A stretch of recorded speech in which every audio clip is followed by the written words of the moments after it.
Bonjour, c'est Gilles sur boursicoté.com. Voici l'analyse technique du CAC 40 en intraday pour cette journée du vendredi 19 juin 2015.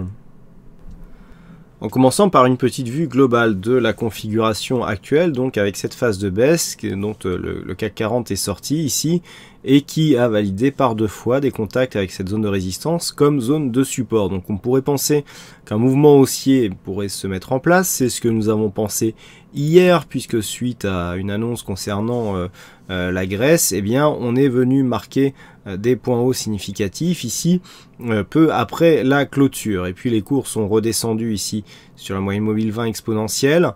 On a eu une phase, on a eu une ouverture assez baissière mais qui est vite remontée.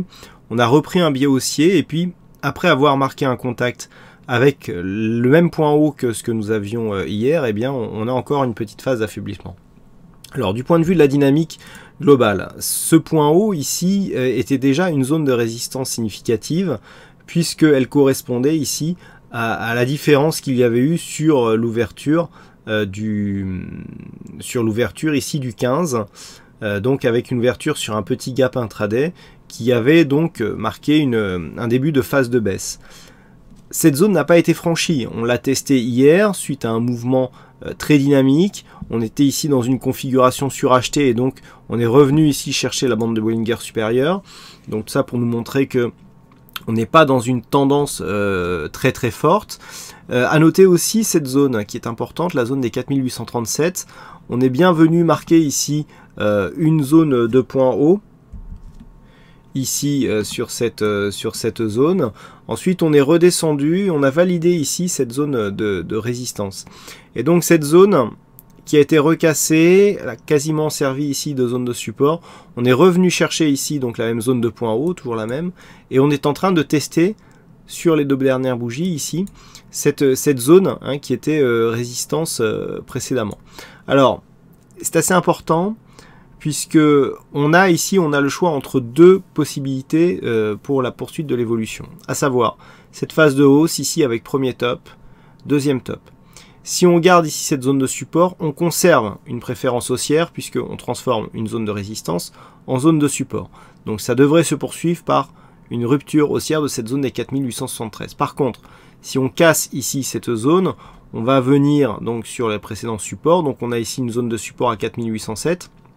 Mais surtout, ce qu'il va falloir regarder dans ce cas, c'est, et là donc j'attire votre attention sur le fait qu'on n'aura pas forcément le même point entre le cash et le futur, sachant qu'ici on n'était déjà plus sur du cash, donc on n'aura même pas le double top.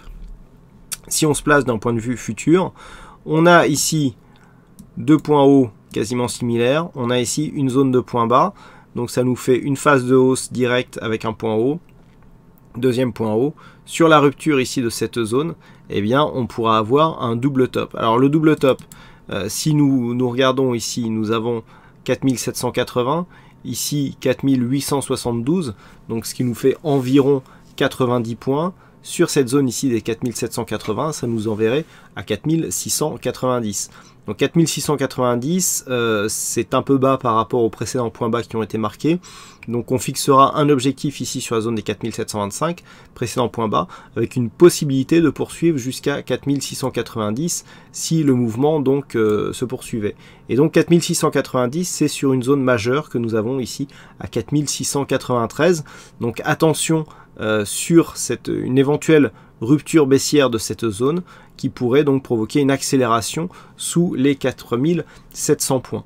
Donc ça c'est pour la partie baissière. Par contre, si on venait à inscrire un mouvement haussier au-dessus donc de cette zone au niveau de cette zone donc des 4873 points, eh bien nous avons d'autres objectifs à 4009 et 4924 points pour continuer donc sur la tendance haussière. Par contre, si on se recule un petit peu, voilà, cette zone ici est relativement importante. Si on repasse au-dessus, on aura vraiment la matérialisation d'un retournement de tendance. Pour l'instant, on n'y est pas forcément. On a ici une phase de baisse, rupture ici de la zone de résistance. On teste par deux fois donc cette zone comme un support, mais il n'y a pas le relais qui va derrière. Là, on est en train de tester la zone de point haut que nous avons là, que nous retrouvons ici. Elle a légèrement été cassée, mais on n'a pas la conviction derrière. Donc il faudrait vraiment marquer ici une rupture relativement franche de cette zone, s'affranchir ici, combler cette zone qui, même si c'est une zone de gap intraday, est tout de même significative pour vraiment commencer à impulser un mouvement haussier. En absence de ce mouvement, le risque, c'est le double top sur lequel on a déjà expliqué l'objectif, et donc l'inscription d'un nouveau point bas par rapport à cette tendance court terme. Voilà donc ce que l'on peut dire sur cette analyse technique du CAC 40. Cet après-midi, pas de stats majeures du côté des États-Unis. On aura quelques stats du côté du Canada. Par contre, il y a toujours donc des discussions autour du cas grec et des possibles interventions suite au FOMC du côté des États-Unis. Voilà donc ce que l'on peut dire sur cette analyse technique du CAC 40 en intraday. Je vous souhaite à toutes et à tous une bonne séance, bonne chance dans vos prochains trades et on se donne donc rendez-vous dès ce soir ou dès la semaine prochaine pour d'autres analyses techniques sur le site boursicoté.com. Bonne séance à tous.